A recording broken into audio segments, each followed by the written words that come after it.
and I've been here at the farm for about, I think, almost 10 years now, volunteering.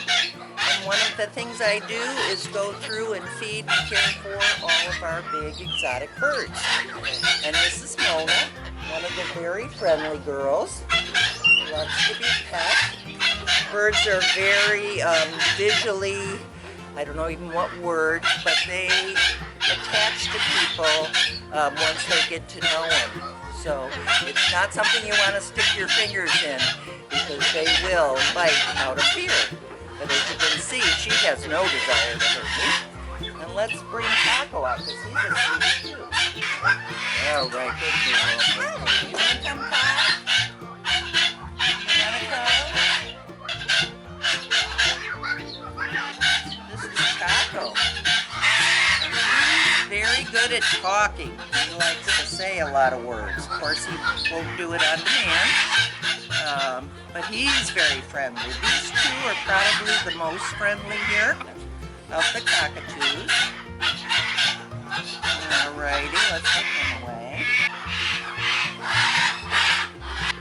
Moluccan cockatoos are this beautiful peach color.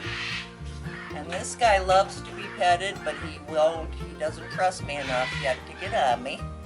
So that's what we're working on. His name is Tweety. And all these birds were surrendered by their owners for whatever reason they couldn't keep them.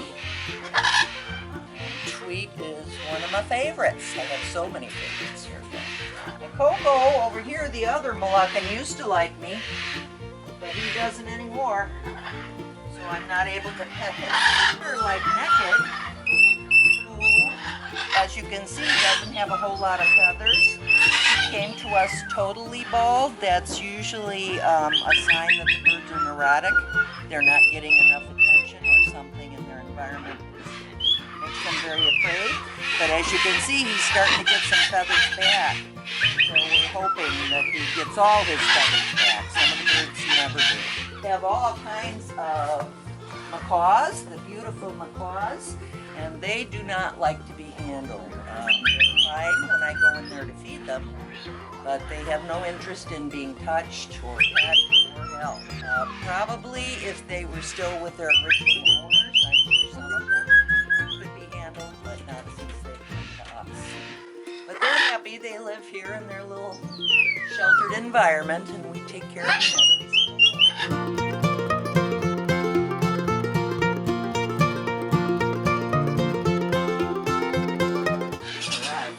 These guys are kookaburras, and if you know that song, Kookaburra Sits Under the Old Elm Tree, that's the bird they were modeled after, and they eat mice actually, so we have to thaw out frozen mice, and they allow me to hand feed them now. They don't like to be touched, but they're certainly not aggressive in any way. And they make all the jungle kind of noises that we hear around here at the farm at night, right? Yeah, I don't have anything for you right now.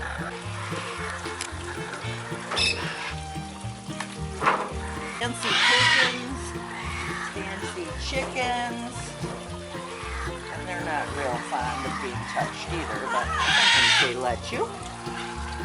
And I don't know what else to say about that either.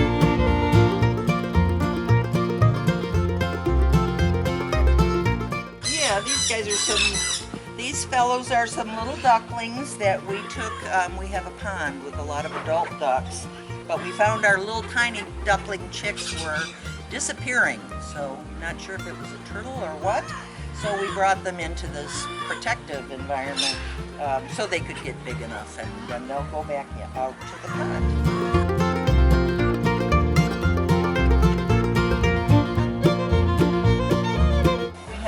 Sun conures here, and while they don't like to be handled, they're not aggressive.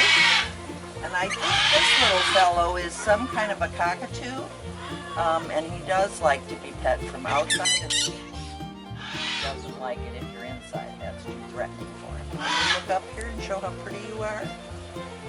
No, you're not gonna? Okay.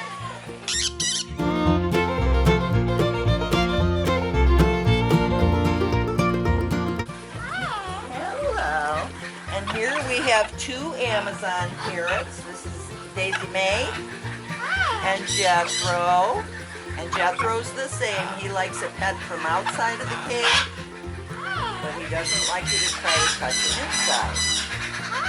Again, these are Amazon carrots. Oops, see how he strikes. Are you going to say hello?